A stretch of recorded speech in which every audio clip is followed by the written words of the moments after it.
discussions in executive sessions should be considered confidential. If you reveal the discussion in an executive session, it can and almost likely will be, almost always will be harmful to the city and its position. Example, ordinarily, an attorney-client communication is confidential, privileged, not, and therefore protected from being disclosed to other people. In an executive session, that rule applies, except if after the meeting, Councilman Z goes out and tells somebody in the audience, or goes home and tells their spouse, oh, the city attorney told us this. At that point, my legal advice, or the attorney's legal advice, is no longer confidential. And anybody who asks for it is entitled to get it. And that, I hope, is clearly not in the city's best interest. If a sensitive personnel matter is discussed in executive session and then revealed to outsiders, that revelation and what was said in executive session when people thought that it was going to be confidential can be used against the city.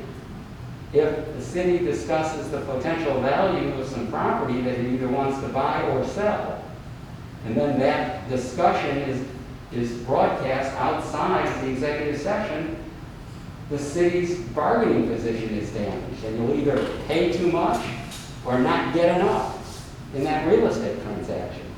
So, bottom line, revealing the content of discussions in executive session will hurt the city's position. No action can be taken in the executive session. There are no votes in the executive session. There is discussion.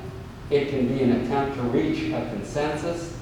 It's an opportunity for people to speak very candidly, respecting the confidentiality provisions I just discussed, in order for the governing body as a whole to make the best and most informed decision for the city. But action can only be taken in open session. If the city's involved in litigation, the attorney can come in and brief the council on what's going on in the litigation, and in the open session, a member of the council can make a motion, and the council can vote to authorize a settlement on terms acceptable to Mayor Pierce. And that gets the job done and lets the legal counsel know that what his marching orders are, and lets the public know, oh, the city's going to settle that case. And then once the settlement is done, the settlement documents do become, in almost every case, public record.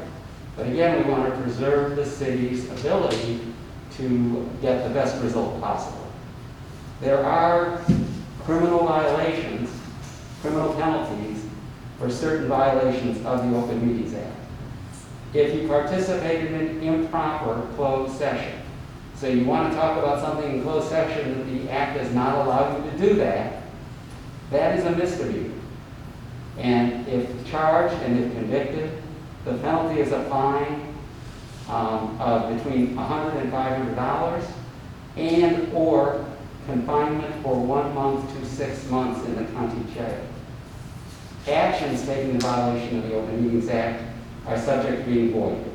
So respect the Open Meetings Act and respect the confidentiality of executive sessions, and only go into an executive session when you are very comfortable or have the attorney's advice that it is a permissible subject for an executive session. What else does the Open Meetings Act mean? Well, Mayor Pierce couldn't have called this meeting to order if Mr. Martin, Mr. Hernandez, and Mayor Pierce were the only people in the room as members of the governing body, because there was no quorum at that point. So you have to have a quorum. Your quorum is 4, and without a quorum, the meeting cannot be called to order. If there is a notice error on the agenda, then you may need to stop and get a legal opinion. Real situations I dealt with. City Council posted an agenda for Tuesday, November 3, period. Did not say what time the meeting would start. For the last 10 years, that city had always had its meetings at 7 o'clock p.m. on the first Tuesday of the month. What happened on November 3rd? No meeting. Because they did not tell the public in the posted notice what time the meeting on that November 3rd would be. You have to post the notice 72 hours before the meeting. After that, it's generally not subject to change except in very rare emergencies, and the list of emergencies is very short, permissible emergencies. So no date, no time, even with the date, even with history, no meeting. The agenda posted does not say action will be taken on item 6. When you get to item 6, you can't take action. The agenda posted had the wrong date. The only time you can have that meeting is on the wrong date. So if it was supposed to say November 3rd at 7 p.m. and instead it said November 5 at 7 p.m. because someone didn't proofread it, you're meeting on November 5 at 7 p.m.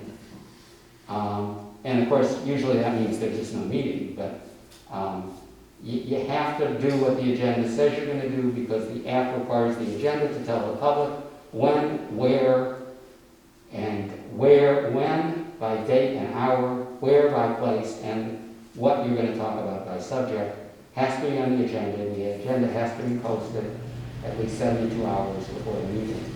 Should also be on the website of the city, also within 72 hours before the meeting. Before the pandemic, except for consultations with an attorney via conference call, the meetings had to be in person. The members needed to be in the room with a very limited exception for certain types of emergencies, but very little used to qualify. There were a couple of situations where we were permitted under the Act to allow a councilman who was on a business trip out of state to participate by telephone at a meeting that needed the quorum because it was the meeting to adopt some, I can't remember if it was the budget or the tax rate, and we found a way to do that, but that was a big exception. The COVID-19 has changed that because on March 16th, Governor Abbott suspended a whole bunch of sections of the Texas Open Meetings Act that would allow cities to meet by Zoom or meet by telephone conference call. There are lots of rules about doing that. Kirby did that for several meetings in April and May in response to the governor's authority to do it, but since returned to having open meetings like this. I've participated in a couple of executive sessions by telephone. That has always been permitted under the Act, both before the governor's suspension due to the public health emergency, and of course afterward. I don't think that the city is likely to go back to doing telephonic meetings unless we have a much larger spike in COVID-19 test results in their county, or an increase in hospitalizations that jeopardize hospital bed availability, things like that. The governor would have to continue his declaration, however. That declaration, as I said, was March 16th. The governor's extended it on a 1-month basis, not virtually, every month since then, with the latest extension being a 30-day extension that he issued on November 6th, a week ago Friday. I do think that we need to pay attention to the public health emergency. That's why I'm face shield and mask. This is the inaugural wearing of our face shield that my wife bought. But I just felt, particularly because of the length of this meeting and the guidelines about don't be around someone for more than 15 minutes or less, unless you're 6 feet away and all of that.